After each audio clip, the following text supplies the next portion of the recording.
এই জীবনে আমি যাদের খুব বেশি করে নিজের করতে চেয়েছি তারা কেউ আমাকে কখনো আপন ভাবেনি। হয়তো কিছুটা ভেবেছিল, তবে আমার মতো এতটা পাগলের মতো নয়। যারা আমার থেকে দূরত্ব বাড়িয়ে চলে যেতে চেয়েছে, আমি সবসময় তাদের ডিসিশনকে সম্মান করে তাদেরকে যেতে দিয়েছি, কখনো আটকাইনি। আমি নিজে কষ্ট পেলেও তাদের কখনো বুঝতে দিইনি, তাদেরকে কষ্টও দিইনি, বরং হাসি মুখে তাদের বিদায় জানিয়েছি। আবার এরকমও হয়েছে যে কেউ আমায় খুব বেশি করে ভালোবেসেছিল, কিন্তু আমি সেটাকে কখনো বোঝার চেষ্টাই করিনি, বরং ন্যাকামো ভেবে, গায়ে পড়া ভেবে তার থেকে দূরে সরে গিয়েছি।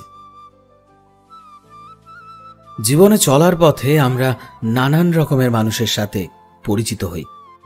কিছুটা সময় কাটানোর পর মনে হয় এই মানুষটির মতো আর মানুষ হয় না, এই মানুষটি হয়তো সারা জীবন আমার সাথে থেকে যাবে। কিন্তু একটা সময় পর যে যার মতো আলাদা হয়ে গিয়েছি।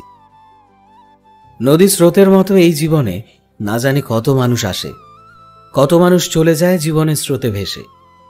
আমরা কষ্ট পাই, নিজেদের মানিয়ে নিতে শিখি, আবারও মুড অন করে নিজেদের জীবনে এগিয়ে যাই। আর হয়তো এটাই জীবনে চলার নিয়ম। সো ফ্রেন্ডস, আমি শোভন ছিলাম তোমাদের সাথে এবং গ্রাফিক্সে রয়েছে বিশ্বজিৎ। ভিডিওটি ভালো লাগলে একটা লাইক করে দিও এবং শেয়ার করে দিও, এবং চ্যানেলে নতুন হলে অবশ্যই চ্যানেলটিকে সাবস্ক্রাইব করে দিও। পাশে থাকা বেল আইকনটিকে প্রেস করতে ভুলো না, তাহলে আমাদের ভিডিও সবার আগে পৌঁছে যাবে তোমাদের কাছে। দেখা হচ্ছে নতুন একটা দিনে নতুন একটা ভিডিওতে। টিল দেন সবাই ভালো থেকো এবং সবাইকে ভালো রেখো। Thank you.